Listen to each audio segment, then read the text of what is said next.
Welcome to the Sports Marketing Machine Podcast. I'm your host, Jeremy Neisser, episode 128. Today, let's talk about something that's been messing with a lot of marketing teams, not just in sports, but in general. This episode is all about selling more tickets, growing your fan base, but Meta continues to make changes, which essentially moves the goalposts for sports teams.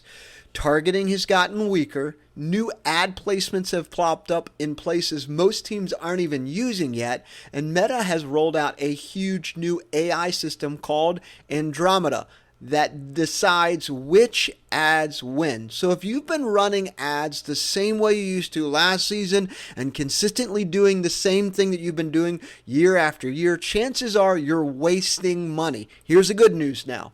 If you adjust it now, you can actually sell way more tickets for less money, while some of the competitors in your community, maybe even some of the teams that you look at, they're going to be still scratching their heads trying to figure out how to do this.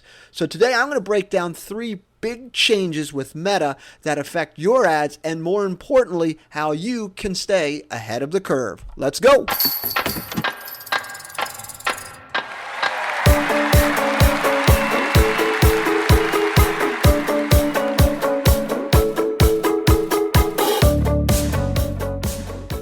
Let's dive into the 3 changes that Meta has made and how they impact your ads. Number 1, targeting got weaker.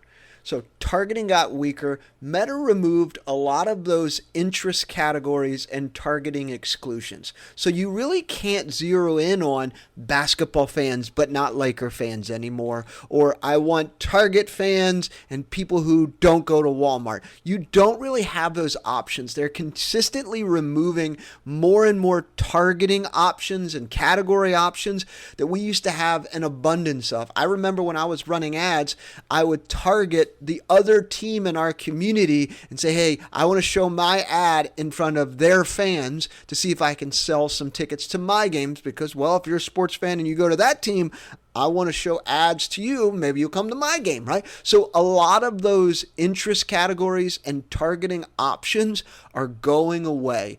Now, it sounds kind of scary, right? But here's the shift. The algorithm is now doing the heavy lifting for you. So instead of doing a laser scoping to just diehard fans, you're going to reach a wider mix. Super fans, casual, and some people who've never even heard of you or have heard of you but haven't been to a game in years. Here's what to do and why it's important. First, you need to build strong custom audiences. In a previous episode, I talked about the main audiences you need to have in your Meta Ads platform. These are website visitors, people who have added to cart, people who have purchased from you in the past, people who have watched 75, 50, 25, and 95% of some of your videos, people who have engaged with your Facebook page or your Instagram page, people who have been to your website last 7 days, last 30 days. These custom audiences are great, and I'm going to put a link in the show notes so you can go back and listen to that episode. But by you uploading and segmenting and creating these custom audiences, it gives Meta a foundation of real fans. This first-party data that you're providing Meta can now do a better job of go find people who are just like the people that you are segmenting and putting into these buckets. The second thing is layering local targeting. Be sure to stick to a 20 to 30 mile radius around your arena or stadium because that's going to really help you move more tickets. If you try to do it wider than that, it's just going to get messier. So they're saying and recommending 20 to 30 mile radius around your arena or less will help you move more tickets, and it's better for you. I know some of the folks who listen to this podcast episode are in very remote parts of the country, and there's just not that many people in that surrounding area. So there may be some exclusions to this, but if you're a basketball team, soccer, hockey, basketball, whatever it may be, even football, like 20 to 30 mile radius is really what you want to look for, but you have to have those custom audiences. Then here's the hard part. Let Meta's AI expand from there. it is very hard for us to marketers to say, all right, I'm just going to let the AI do its thing and go find people. We want to be in control. We want to be able to say, here's your guardrails. Here's where I'm trying to find it. And we want to be in charge of everything rather than just letting AI do all the work. So what AI now inside of Meta's ad platform is saying, hey, less sniper rifle and more big fishing net. You're going to cast a wider net and the system will find people who are most likely to buy. But that's where it aligns with the custom audiences. If you have your custom audiences and you can categorize them, all right, here's my bottom of the funnel. These are people who visited my website last 7 to 10 days. These are people who have put tickets into their cart and haven't purchased. These are past single game buyers. Those are your warm audiences. Putting them in your bottom of the funnel ad. Your middle of the funnel could be people who visited your last 90 days, people who've done other things, maybe the last 2 years ago they were single game buyers, things like that. Understanding your custom audiences and having them categorized is going to allow the AI to do a better job for you rather than you just say, all right, here you go. Here's everybody. Go find people like this. It's not going to work that way. You have to think of it in the funnel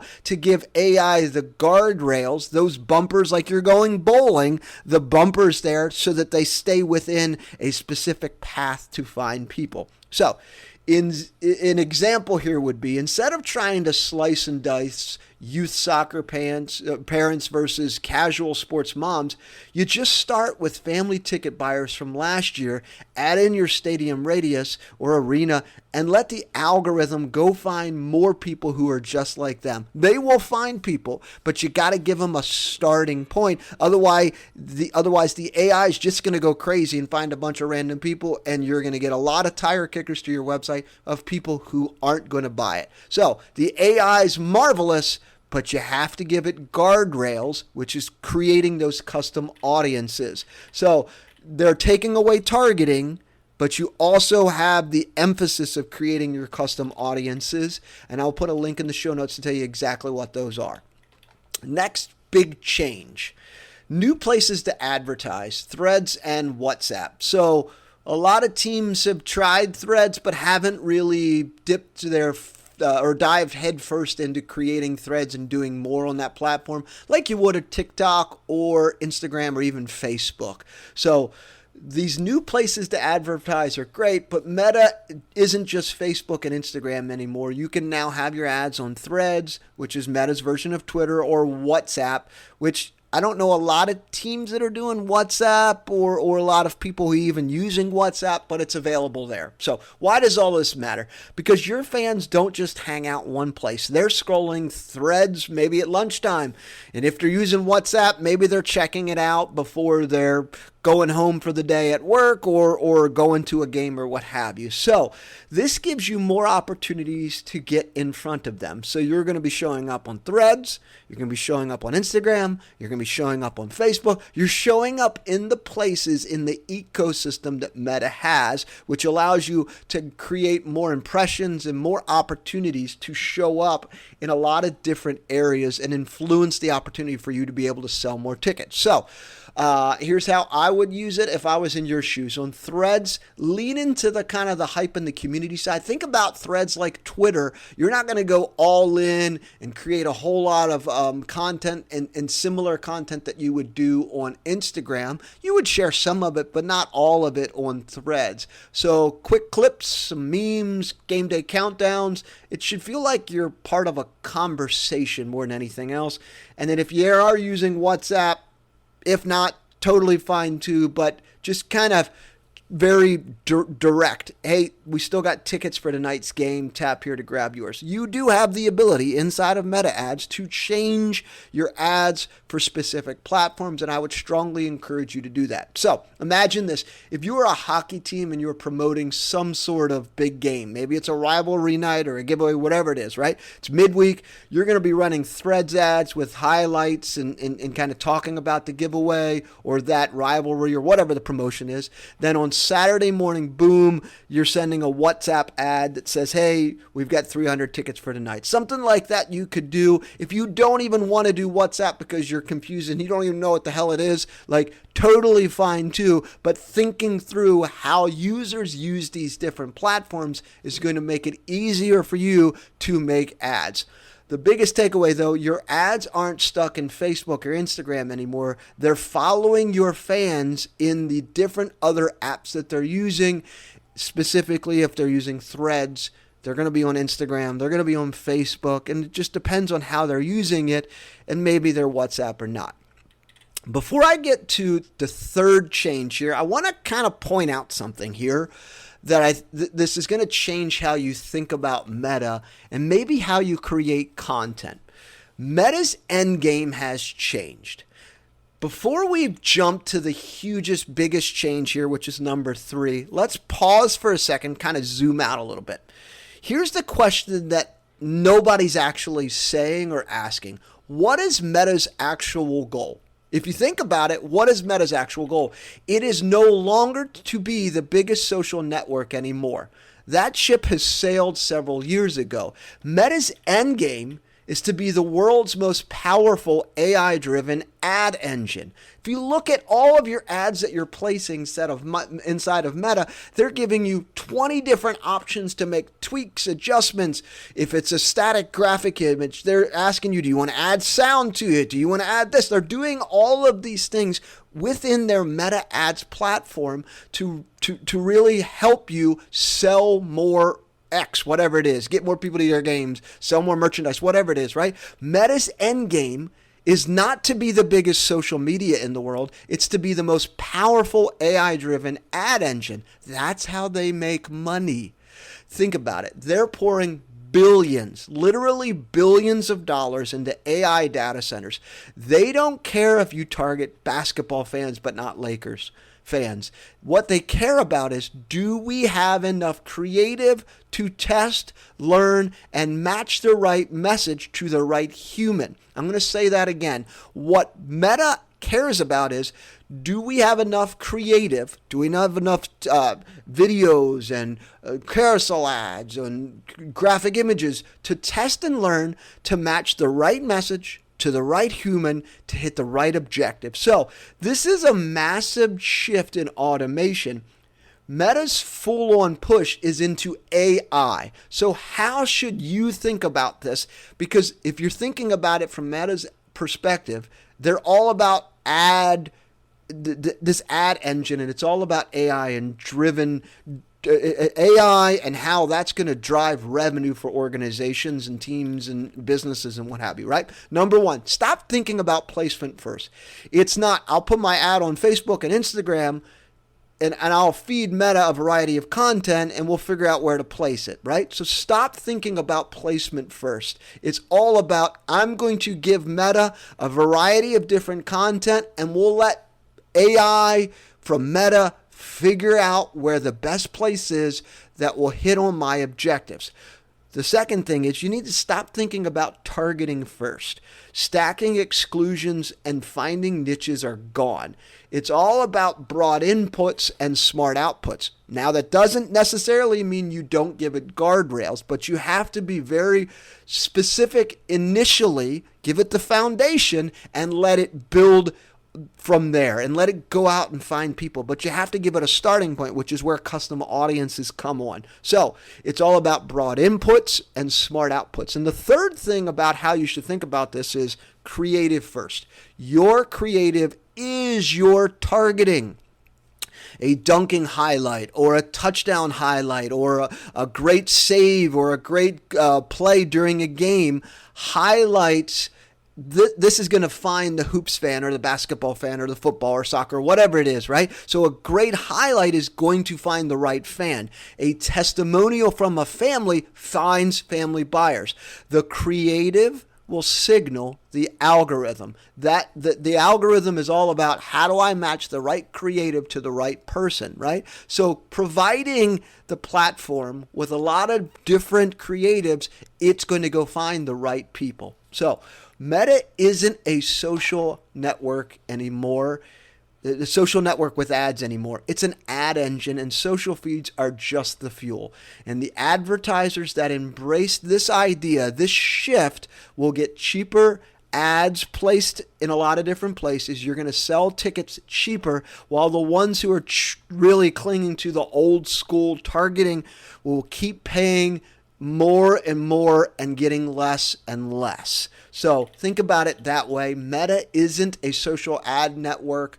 It's a social network, rather, with ads anymore. It's an ad engine, and social feeds are really the fuel here. All right, number 3 change that will affect your ad.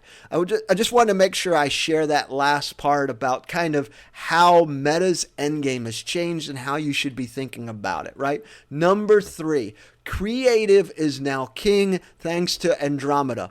And that brings us this big shift here. Creative is king. Meta's new AI system, Andromeda, changes everything. Before, targeting was the lever that you pulled. Now it's all about the creative. The creative will dictate performance. If you're giving it short form content, you're giving it carousel, you're giving it a one image creative, you're giving it long form video, you're giving it a lot of different creatives, you're going to have the ability to let AI figure out who to put the right type of ad in front of the right type of person. Creative is everything now. If you're not valuing your creative, you're in the wrong spot. Content diversification is what dictates performance. So if you're looking at your ads platform in Meta now, there's Advantage Plus sales campaigns, and this is what they're exactly built for.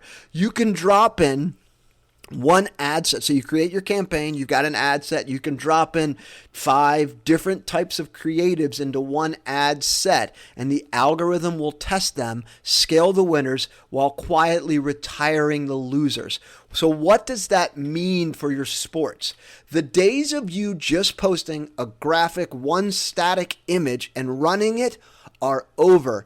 They're not interested in doing that anymore. It's all about short form video content and carousels. So come up with some different variations, some reels, even some sort of carousels showing different things, player hype videos, testimonials. Those things work. So you really have to lean into the creative side of things. Put them all into one campaign, one ad set. Don't try to scatter them. I'm going to have 6 different campaigns. Don't do that. Meta works best when it has a big vault of creatives to choose from to really come up with the winner to drive home whatever your objective is. If you're just trying to get video views, great. You're just trying to get awareness, marvelous. It would be able to do that for you. But if you're trying to drive actual ticket sales, you want to have a variety of ads in there from different types of creatives. The mindset shift here, don't panic, right?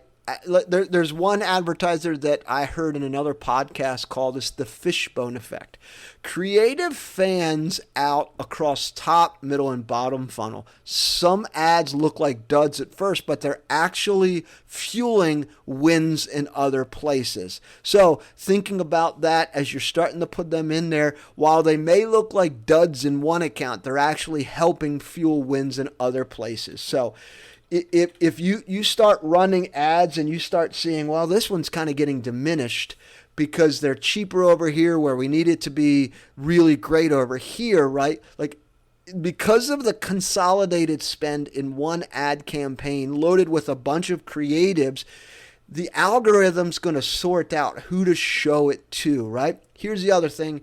Fans are now like feed-based consumers. Just think about how you're consuming content on social channels. You're feed-based. You're looking at your feed. You're scrolling through it, right? You're a consumer checking things out, right? We don't make, like, we're kind of like just people who scroll through, right? Don't make me click and learn more. Just show me what exactly you want me to do right in the ad. So sports teams don't run an ad that always says fireworks night July 6th, click here to learn more. That's kind of old school. Instead, run a reel that actually shows the fireworks exploding over your stadium. Give the fan the experience in their feed, not behind the click. So if it's something that's very like a display of it. So you want to have a fireworks game, something like that, or you're promoting season tickets. Show fans what the experience is like. Then you send them on over to buy tickets, right? But don't just say, hey, fireworks this night, click here to learn more. Give them a reason to want to experience it. So give fans that experience in their feed, not behind the click. Boy, oh boy, we've covered a lot. These are 3 big, huge changes here. Main takeaways, let's wrap it up. Your targeting got weaker, but that's okay. Build those custom and local audiences, then trust Meta's AI to do the work for you. Meta's given you new ad placements. Threads is kind of like Twitter. You can exactly use that to build the hype and kind of fire people up. If WhatsApp is your place and you know your fans use it, you can use that to kind of drive some urgency, but you've got some new placements in there, which is marvelous. Number 3 on the main takeaways, Meta's not a social network anymore. It's an AI ad agent. It's an AI ad engine. So stop thinking placement first or targeting first. Think creative first. So if you're a general manager, external relations director, and you're thinking about, well, how and what will this do to my budget next year from a staffing? I would double down on having interns that create a lot of video content. I would double down on having someone on your social media team creating more video content and what that looks like, and really test things to see what happens. The idea of running a bunch of organic content, see which ones resonate, and then scaling the one that's the winner, I'd say that's a really good way to start for a lot of different things. But throwing some spaghetti against the wall before you start spending money with a bunch of different video content and some carousels and what have you gives you a really good understanding of how your fans want to consume your content. All right. And the final main takeaway here, creative is now king. The more ad variety you upload, the better Meta matches the right fan to the right offer. So upload a bunch of different variations so that Meta has a chance to take your ad, take your creatives, and put it in front of the people that will resonate the best. Let me put this as another example. I like watching video content. I like going on TikTok. I like watching video content. I'm not a graphic image type of guy anymore. I am on Facebook because I like seeing what's going on. Maybe there's a photo of something that's happened or what have you. Other consumers might be different. They like the graphic image. They like carousels. But you don't know the type of fans that you have. Let Meta AI figure that out for you. So here's your call to action. If your ads feel more expensive or less effective than last year, it's not you, it's Meta, truth be told. But with the right funnel and the right creative mix and the right custom audiences, you can still do better than you did last year, or even better this year than you did last year. Just pick one adjustment. So if you can't do everything now, you don't have the team to be able to create a lot of different additional content now.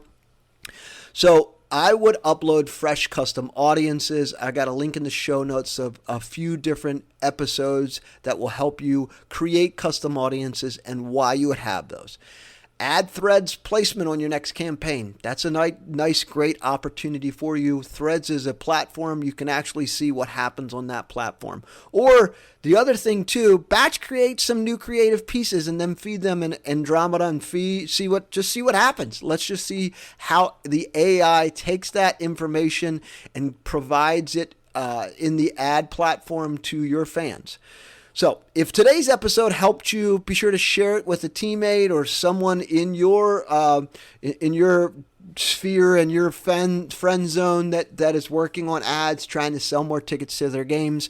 But they're probably working through Ads Manager, trying to figure out what the heck is going on here. These 3 takeaways are going to be super helpful for you. And if this episode you found value, be sure to pop on over to Spotify or Apple and give it a positive rating or review. Until next time.